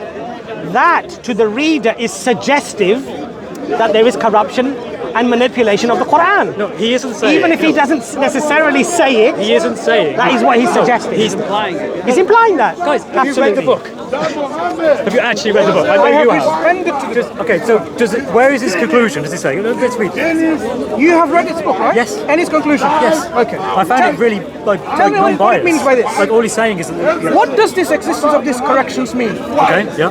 These corrections. Yeah. It is an open-ended question and many possible answers. Ah, that sounds really Here nice. are a few of my thoughts. Here are a few of his thoughts. Okay, let's listen. So is he giving some of his thoughts? Yes, give us some. Okay, let's listen. So he's saying first, although it seems to have been reasonably demonstrated by now that, with the exception of the lower layer of the Sana palimpsest, most surviving Quranic manuscripts bear the signs of having been produced following a campaign of standardization, holistically consistent with that reported to have been directed by the third Caliph. It is also clear that there existed some differences of perception about the correct words of the Quranic text at the times most of these manuscripts were produced, which were later revisited when these perceptions changed or standardization became more thorough. It is not impossible that some of these varying perceptions would have been tied to certain geographical region or locality. This perceived flexibility exceeds the bounds of what is recorded in the Quranic literature. How is that? How is that? He's saying there is a flexibility of changes within the Quranic text because he can't find them in the Quranic literature. Do you know why it's not in the Quranic literature? Because they are not part of the Qur'an, they are simple mistakes. So why would someone have them in the Quranic literature when someone is making simple scribal mistakes? But he's saying, because of those mistakes, there seems to be some kind of flexibility. The reason why is because the palimpsests, right? Wait. He's saying there seems to be a perceived flexibility going on. Not only that, it looks. These differences of perception were not confined to the earliest decades after Prophet Muhammad's death, but there was some flexibility extending for several centuries after. So that sounds like corruption so now he's to me. making a claim. There seems to But be. he didn't say the Quran is corrupt. He was just saying, hey, from the text you read this. He's saying if it quacks like a duck, Quran has to, quacks like a duck, it's a duck. You tell me that's not a fair interpretation. Listen to me. He is saying there seems to be flexibility during the time of the Prophet as well as later. Based on what? One or two manuscripts within that region which has a correction. I think it's 7, I think he goes through. Well, it's not just 1 or 2, is it? A particular example he brings, it says, because that manuscript has a particular correction, it seems to be the text was so fluid, so flexible, it persisted until... But the reason why... Wait. Let's describe why that was. A scholar of a scholarly academic caliber would say, actually, is this what I've observed? Have I observed other manuscripts which also shows the same kind of pattern of flexibility? Because if we say something is flexible, we would expect what? Many other manuscripts to talk about the same word in this way, the corrected form, and to continue, not to be one manuscript and I don't think that's what he means by flexible. What he would mean, what my interpretation of that was, is that he means that because it's a palimpsest, it's been written over. It's not a palimpsest. No, some of them are. Like for example, no. Which of these manuscripts which these are palimpsests? Most of them are not palimpsests. The one where he talks about... the 800 or so examples in his PhD thesis that he talked about, they're not palimpsests. Okay, I'm talking about this book though. Not even this book. There is the one where he talks about, I think it was like 8 occasions where the word he is replaced by the word Allah. It's written out and replaced by Allah afterwards. And I think that's what he means by flexibility. So those of you who haven't got a clue what we're talking about, read our response on this book, available on our webpage. You're a Christian, right? And then you will see how... And then you'll see how this whole work is such an insignificant work in any textual study. You're a Christian, right? Yes. Yeah, okay. Not only this, by the way, I have to give credit, Dr. Tayyar Al-Tikulaj. Also, he's one of the world's foremost Quranic scholar, and you haven't even heard his name. Yeah, I'm not going to claim to have read everything. If any scholar who says, I'm a scholar in the Quran, and who has not heard and read about the works of Dr. Tayyar Al-Tikulaj, in fact, he himself uses Dr. Tayyar Al-Tikulaj's works. Does, Right. So he's written a book as well, responding to this. Cool. And has Dr. Daniel Brubaker responded to him yet? No. He says, I'm going to respond maybe in a book writing or something like that. But what would he disagree with? Because his conclusion is, it's very bland. Can I ask you, I'll show you some more claims he's made in the beginning. Of course, you haven't read. In fact, in our book, in our response, there's no point even giving you spoon feeding you. It's all there in our book, showing you where he makes those ideological claims about these books, about the Quranic preservation and so on. All he says is that in some manuscripts it shows that there was a flexibility in the idea of whether you could say he or Allah, for example. You said you're Christian, right? Yes. If I was to go to the book of Matthew, yes, and I read a verse, and I found an error in there, yes, and I made a book, and I said, oh look, I found these errors in the Bible, there's flexibility, the text was adopting, it was changing, right? And then you turned around and said to me, but we have very early manuscripts actually that have that word in there. Yes? Multiple. No, hold on a second. I'm getting there, relax. You say I have multiple manuscripts that actually have that word in there. I have multiple manuscripts from that time that have that word in there. I have multiple manuscripts that come after that time that have that word in there. I have an oral tradition where this is being recited, and it's still being recited today. Would it be fair for me then to say that that was an error? So this is what Christians would do with our scriptures. So New Testament scholarship for the last 200 years, we look at the earliest manuscripts in Greek, like for the New Testament, and then we look at to specifically understand what parts of it we can know has been inserted. 1 John 5:7 might be an example, or a longer ending of Mark might be another one, and then we can make our conclusions based off this. And this is how we have validity Did in I our ask you scripture. that question? Yeah, but you're talking about, like, if you look at this, Did I ask you that question? What was the question I asked you? you said if you looked at the oral tradition and you looked at the earliest manuscripts and you saw the variants of them, I didn't say can that. you? No, I didn't say that. You're not even listening to what I'm saying. Okay, what did you say? I said if I found an error in a verse in Matthew, Okay, that's exactly what I was referring to. hold on a second, Right. and then I felt there were multiple manuscripts that actually had the correct word in. That's exactly what I And was during that referring time, to. Yeah. and after, and you had an oral tradition that you could demonstrate where that word is still being recited today.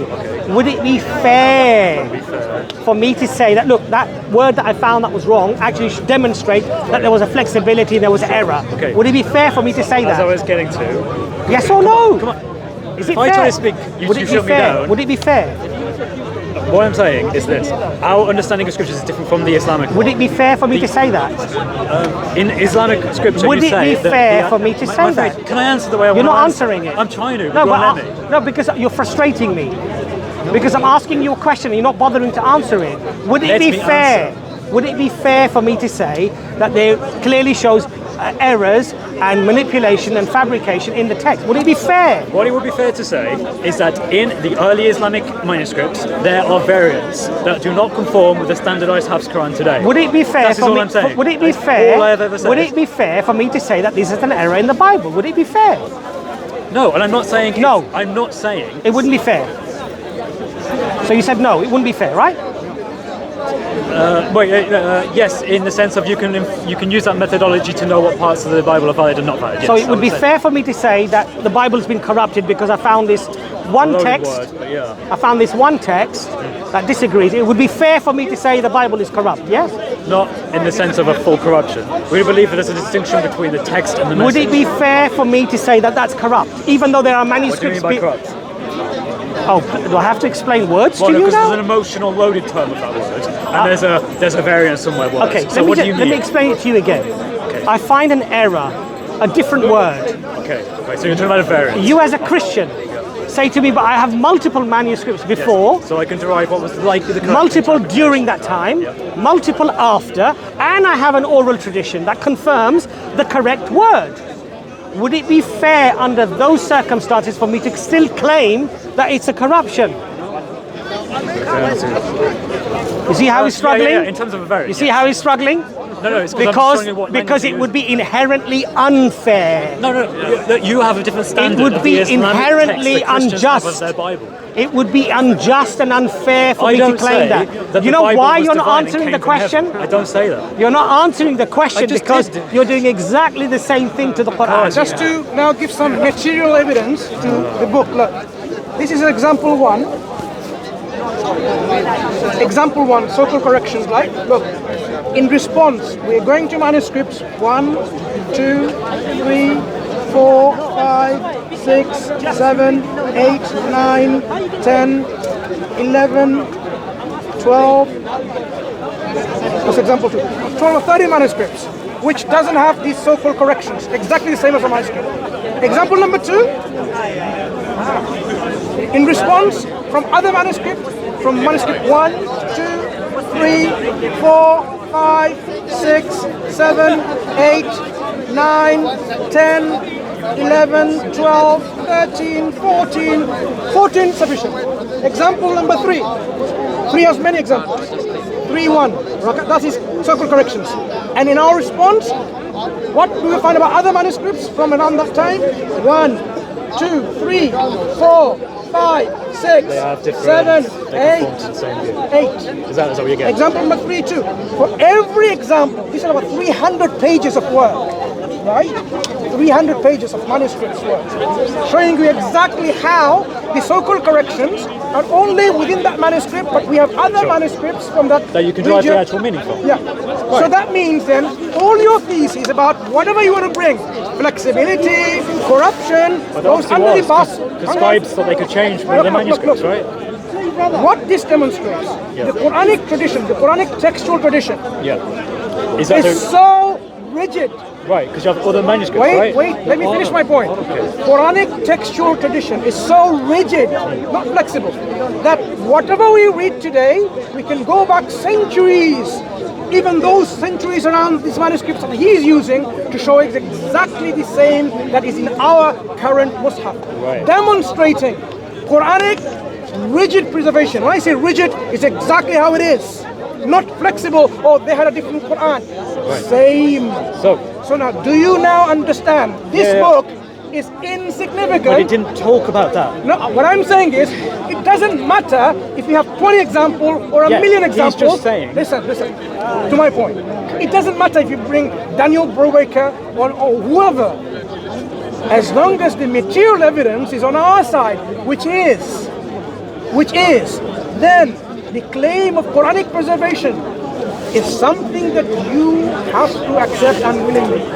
So willingly. what I would say is that to me is basically the standard New Testament critical approach for how Christians do with their That's Bible. absolutely nonsense. Is What are our you talking Quran about? preserved in the textual tradition? That's how I explained to him. To the well, not in the Cairo because these differ from the Cairo version. It's mostly the same. Like it's You both see, standards, all but these it's buzzwords, Cairo edition, Cairo. well, that's the main Quran Hang on, hang used on. today by 95% of the world. Hang on. I have a Quran Right. which is of the Hafs reading before 1924. Before 93. Okay. Oh, wait, really? So was the Quran standardized in 1924? No, there were different. Yeah, I've got to read Maghrib actually. Standardized Quran used in In Egypt. 1924, what happened? They standardized the Quran and they No, not yet. We've got to they pray. threw away the We're non-standard gonna finish versions now. and the- No, they didn't throw away that. Again, you are regurgitating or like vomiting out this. Just Let me relax. finish. Let me This finish. is just what I think. Let me finish. I'm gonna be. If it's a spade, I will say it's a spade. If it's a duck, I will say it's a duck. So I am saying you are regurgitating or vomiting out, Or saying, yeah. not saying, this polemical nonsense and rubbish. It's what I'm that is saying a being- lie. Can I finish my point though? No, because you're just Right. insulting me. I'm And not just like- insulting. you just said Because I'm regurgitating. I am saying, look, this information about the Quran in 1924, when they were standardizing it, the rest of them were free in the Nile. Do you know where they got this from?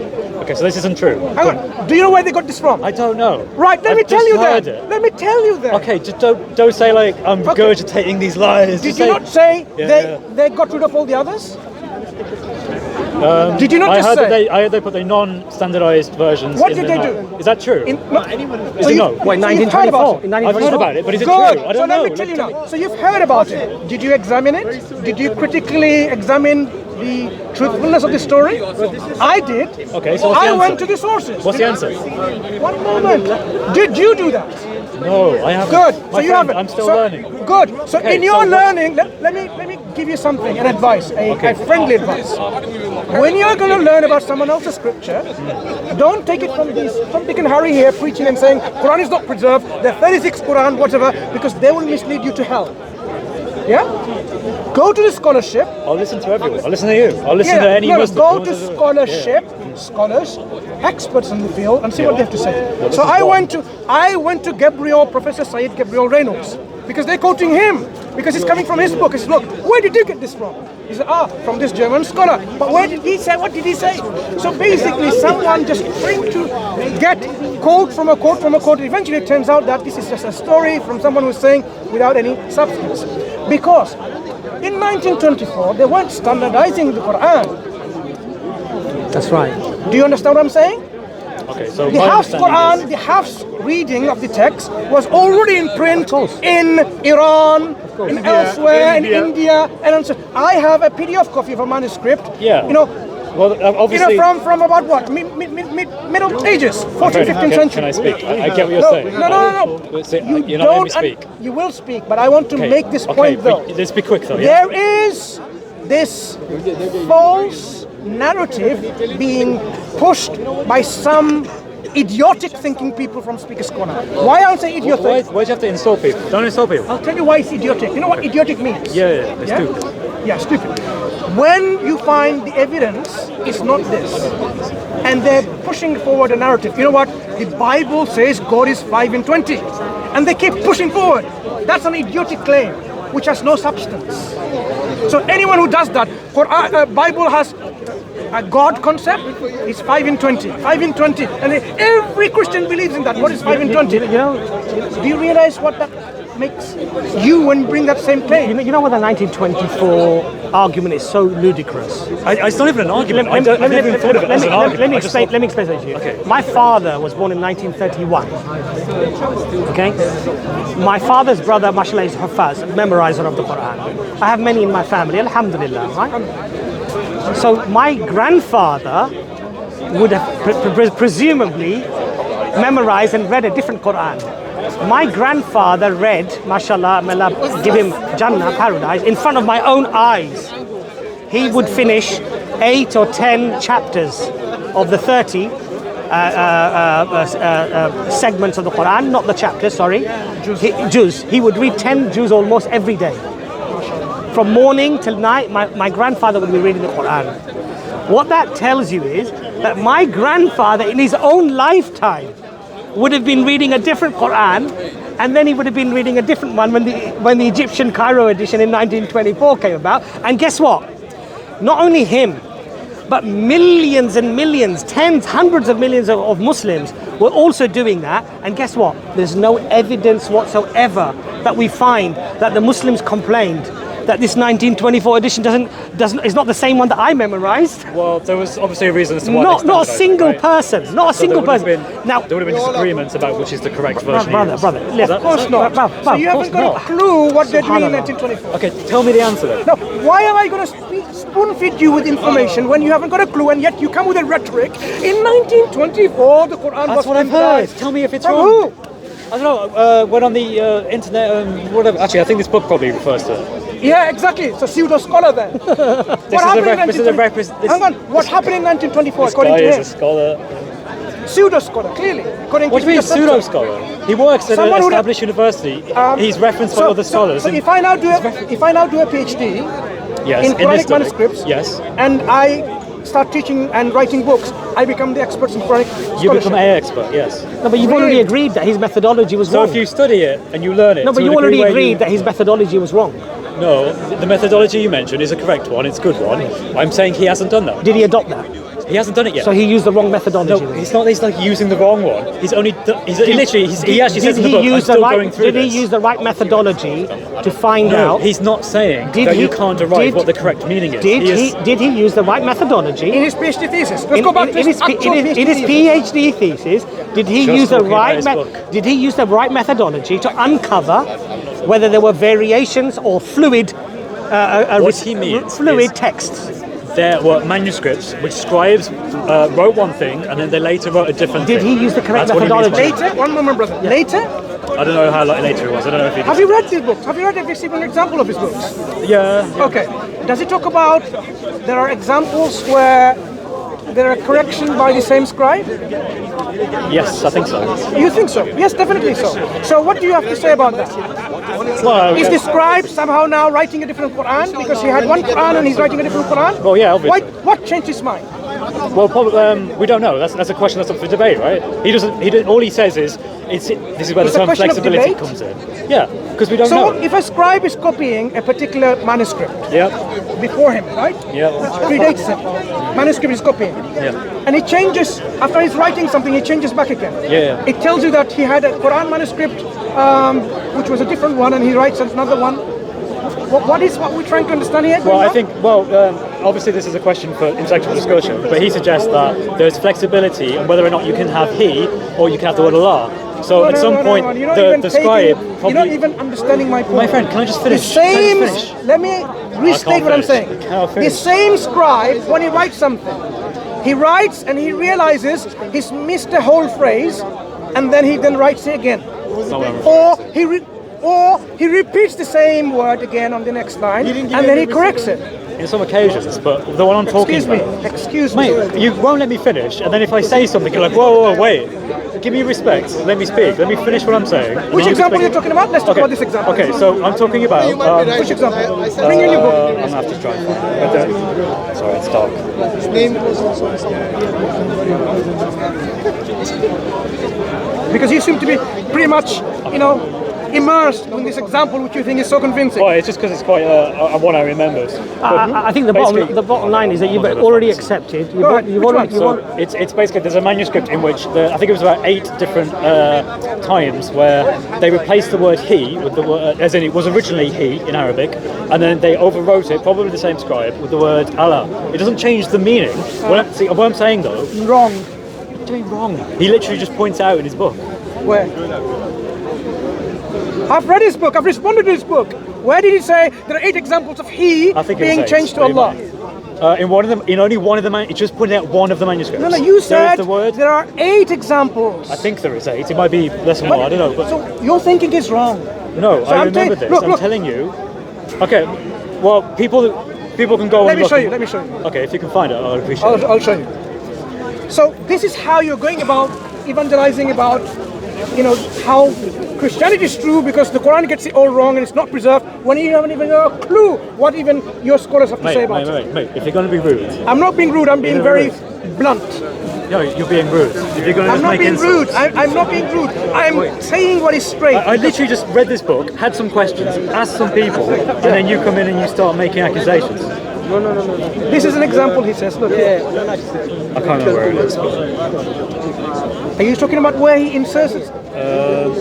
It's not an insertion; it's a replacement. I think. Replacement. I think they replaced the word he with the word Allah in a few places. But I'm telling you, he doesn't show anywhere In where one manuscript. in eight. You said about 8 examples. Yes, in one manuscript.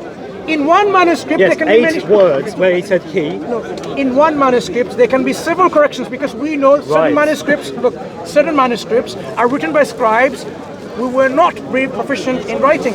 This is well known in Quranic scholarship. People write manuscripts. People write manuscripts today. They handwrite manuscripts. They handwrite. So you can't equate this and saying this was from a professor of the Quran who has memorized and he's changing his mind every now and then. Oh, it's not he, it's Allah. Oh, no, it's Allah. Let me finish. You're reading into Allah, it. Allah. Okay. Why would someone think? Why would someone, you think, such a proficient scribe keep deleting he and putting Allah in there? He, Allah in there. He, Allah in there. Here's an idea. Maybe he looked at the other manuscripts, like you said, and he went, the other manuscripts seem to be implying. What other manuscripts? What other manuscripts has that? What other manuscripts? None. What? I'm telling you. You're telling me you didn't copy this from somewhere? What I'm saying is he doesn't provide any contemporary manuscripts in which you can say, there you go. Oh, look, there is another manuscript, another manuscript, and another manuscript. And this is where you find this same word, a variant, has been somehow suppressed because it was supposed to be a tradition. But what he brings is this particular example in which he can't bring substantiative evidence from other before contemporary or later manuscripts to make that point. Because you would expect, look, a reading tradition, remember, if the Quran was read by the Prophet ﷺ, said differently, right? And that was taught by various people, so this chain of transmission will continue. You would expect them to write the same Quran within that particular reading. So when someone's now finding a Quran, why do we not find these readings continuing from X, Y, Z, all these centuries?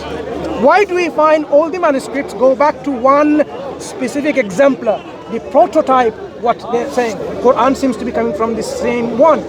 Are you familiar with the works of Marijn van Putten? No. Are you familiar with the works of various other scholars in this field? No. So I suggest you read them. Okay, Get familiar with scholarship. What the scholars have to say on the Quran issue. If you give me others, I'll go read them. But he's an evangelical. He's an evangelical Christian. He's a Christian, yeah, but I don't Not think evangelical Christian. So Yasser Qadhi is a Muslim.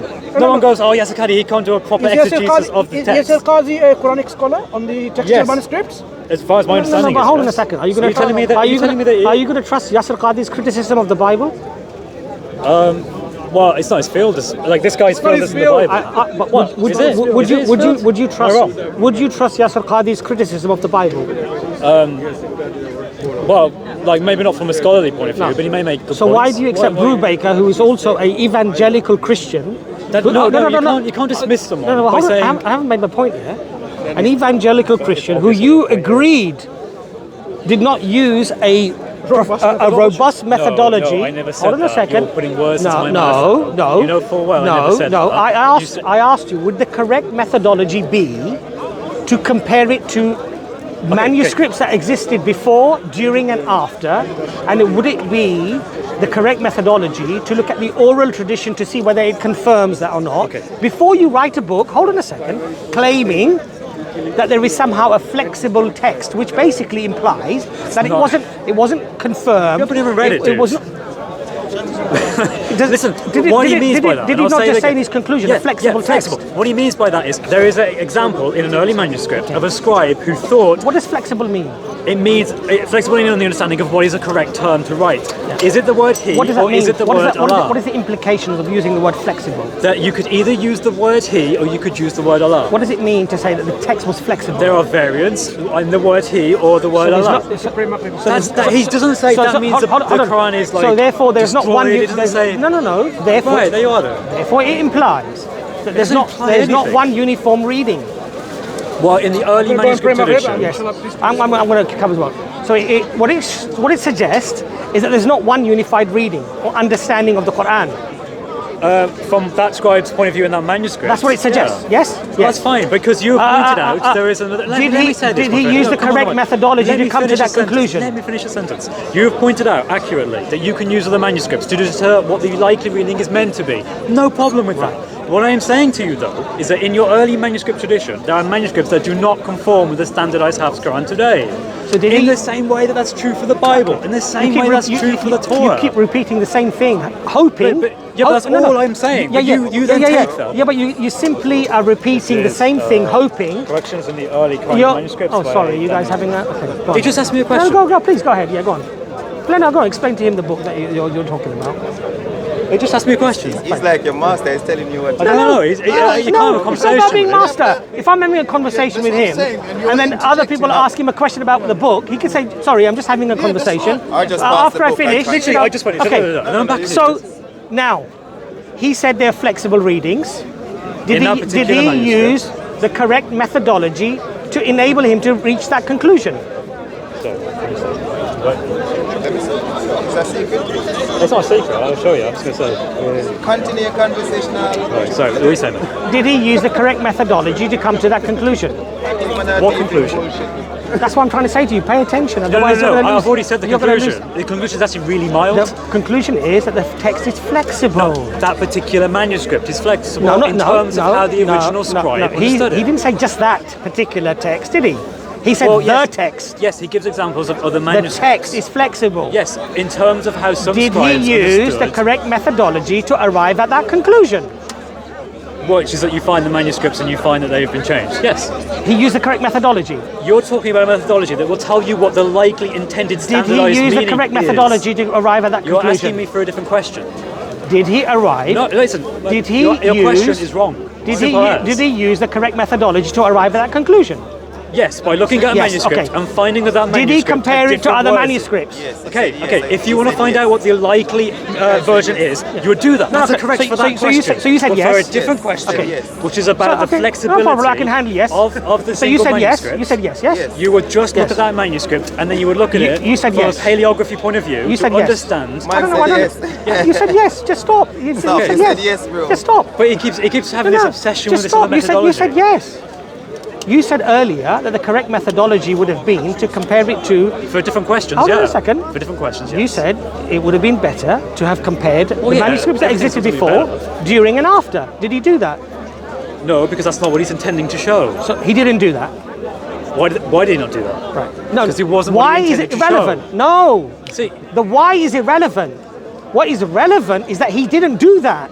he's only showing, the entire point of this book is to say there are manuscripts that do not correlate to the standardized You Hafs said Quran. he used That the correct. is it. You said he used the correct methodology to ascertain To ascertain that there are manuscripts flexible that readings. in that manuscript, just Okay. that manuscript, Okay, there are because there is fine. a scribe that has So you said overwritten yes. it. You said yes. That's it, yes. Yes. So he shouldn't have compared it to the manuscripts that existed before, during, That's and after. not what he's trying to answer. No, did he compare He's them? not answering that question. Did he compare them? No, because he's No. not answering that Should he have question. done so? Not for this question. No, he shouldn't have done so. Not for this question. So this question of the fact that this word was changed or Yeah, whatever, yeah, you know manuscripts, he yeah. should not compare that to the existing manuscripts that existed before, He's during, not and trying after. to figure out what the intended words were. He was trying to understand why there are manuscripts that do not clarify to the Hafs Quran today. Do you realise how ludicrous that argument is? Wait, it's Shall not I even ex- an argument. shall I It's literally just shall- me explaining what shall the I- intent of his shall I- work shall I was, explain- and you disagreeing with Shall it. I explain that to you? Because I think you really You misunderstand. don't even understand what he tried to do. You haven't even read the book, dude. Listen, I've read enough of it to know what he's going at. I've watched enough of his videos. His conclusion. I've watched enough of his videos to know exactly where he's coming from and where he's going. It's the most I know. milquetoast conclusion No. that you could ever Hold on get. a second. I'm losing His patience. fundamental Losing his patience. fundamental argument is the Quran was not one preserved text. That correct? Not in the way that Islamic has been understood. It's more like in the way that the Torah and the Injil has been understood. So it was not one preserved text. We know that, well, that's obvious because there were manuscripts that were accepted as Whether being... it's obvious or not is irrelevant. That's his argument. That's okay, yeah. Yeah, so I do understand his argument, then, don't I? Yeah, but you're, Yeah. you're trying to compare it to a different No. argument. And that different argument is what was the likely correct version based off the number of manuscripts and So other things. number and one, that's not what he's I talking understand his about. argument, don't I? Yeah, from what you said before. Right, yeah. and he uses evidence to support that argument, doesn't he? Yeah, which was showing the manuscripts that do not agree with the Hafs Right. Quran today. Yeah. Right. And did he use manuscripts that existed before, during, and after to make That's sure? not relevant to what you just said. Hold on a though. sec. That's not relevant. Okay, is it? let me just explain something to you. Okay. When you have a variant, what are the possibilities of that variant arising? Is that a question he's trying to address in his book? I'm asking you. Doesn't want to answer. Doesn't want to answer. You know that's not what he If tried a to do in variant his book. exists, what are the possible ways that variant can exist? Many different ways. He goes into scribal error. I'm is one asking way. you. One way is that there is he interprets a flexibility Scribal in error. the acceptability Scribal in whether error. you can say he or Allah. How would you ascertain whether it's a scribal error or not? Based on the context, based on looking at through studies of paleography, the actual thing. You can also go to other ones and understand that. I totally agree with that. Yeah. Did he but do that's that? not his intent. Did he do that? He's not aggressive. You're not addressing my No, point. I'm asking you whether he did You that or want not. to make the argument about something different. No, I'm not making a different And argument I'm at all. not going no, into that no, argument. No. Look, I'm only let starting me explain in the something fact to you. there is- I've got to pray now, right? And I'm going to conclude now. If I make an argument against the Bible, Okay. you're a Christian, right? Sure, yeah. And I say the Bible is corrupt. Sure. Yes? And I provide you evidence that Okay. demonstrates why it's corrupt. Yeah. Not just from my own opinion, but from the majority of your own scholars Yeah. who say that it is corrupt Sure. because we don't have the originals. Sure, yeah. Well, we Yes. don't have the originals or anything. You don't have the originals of the Bible, right? Quran, yeah. Well, so that's your argument. But your argument, as we've seen, has failed, right? Now, Well, I just made that. Now I have That's a new argument, now but yeah. you can question me. What is your methodology? How have you arrived at this position? But we're not interested in that. That's not the No, no, question. well, we should be interested in yeah, that. yeah, I agree. For a We separate should be. question. But then you for a should speak separate to the question. right We should be. people. You should speak to the I right agree with people. you. Good point. Very And good then point. If I'm gonna pick up a Very good point. an Indian person and let them tell me about your Exactly. Bible, that's sabotage. So I agree it's the with you. same what you do with Very good Christians. point. You see, look. When you yes. catch a Christian and Yes. you twist them and Yes. when you speak to a true Israelite, Yes, then yes. we can speak yes. about the problem. So, brother, you know who he's quoting? He's hiding his book. An from- evangelical Christian. Like me. Yeah. You make a very good point, yeah? You make a very good point, yeah? He's quoting an evangelical Christian Exactly. who's telling me that my Quran is not preserved. Exactly. When I'm now questioning his method, Pointless. I'm not discarding him because he's Christian. I would. I'm not doing you that. have discarded him. No. You said- I'm Cameron, not. trouble. Yeah, you I'm discarded saying, him. You said he I'm was an saying, evangelical no. What I'm saying, did, my friend. okay, I did say that, yes. that's fine. But what I'm saying to you that does not necessarily mean that his works are discarded. But what I would do, of course, just as any human being would do, if you've got a dog in the race, I'm going to be a little bit more skeptical with what you say, right? Yeah, that's so fair, that's fair. so Yeah, if I'm a Muslim and I'm saying, oh, Islam is wonderful, it's great, you can logically, rationally, you can say, well, you would say that you're a Muslim, you're right? not Israelite. Yeah, You're not right, Israelite. right. So now, Israelite would never so now, I have a reason to be perhaps okay. Well, he's an evangelical Christian. We know how the intra-religious discussions are going between Christians and Muslims, right? and textual criticism, it tends to be one of the hot topics, right? Okay, so it's not let's say unfair of me to perhaps be a little bit skeptical. So what will I do? I will look at his methodology. What is the methodology he's adopted in order to come to this conclusion of flexible text? Yes? Is that fair, brother? Yeah? Is that fair? Is that fair? Okay. So now when I do that, through your own admission, the methodology is faulty, and you're still quoting him.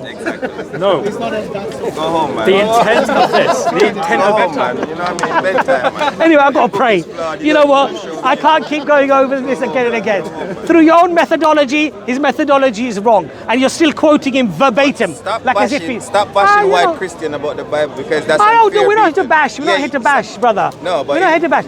But if something look, brother, if you're doing something that I feel is going to cause you harm, Definitely. I'm going to say, brother, Guide don't it. do that. It's going to cause you harm. Muslims Yeah, are for yeah. it. Guide it. If you're a good Christian and you think that you're on hack on the truth, and you think I'm going to harm myself, you're going to say, brother Abass, don't be a Muslim. You got to be a Christian, and these are the reasons. Yes. But I believe that Muslims should be Muslims and Israelites should, because the I think we should arrive, brother. We should arrive at the truth, not arrive at what our forefathers did or what anyone tells us to do. That's true. Yeah, evidence, evidence. That's why I would love to have a conversation. Alhamdulillah, brothers, take your microphone. I'll go and pray Maghrib. Okay, Alhamdulillah. Honest person.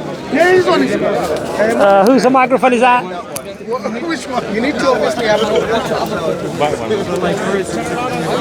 got to read Maghrib quickly. Sorry. But just speak to him. I put it nicely. Did you glue it on or something? Subhanallah, yeah.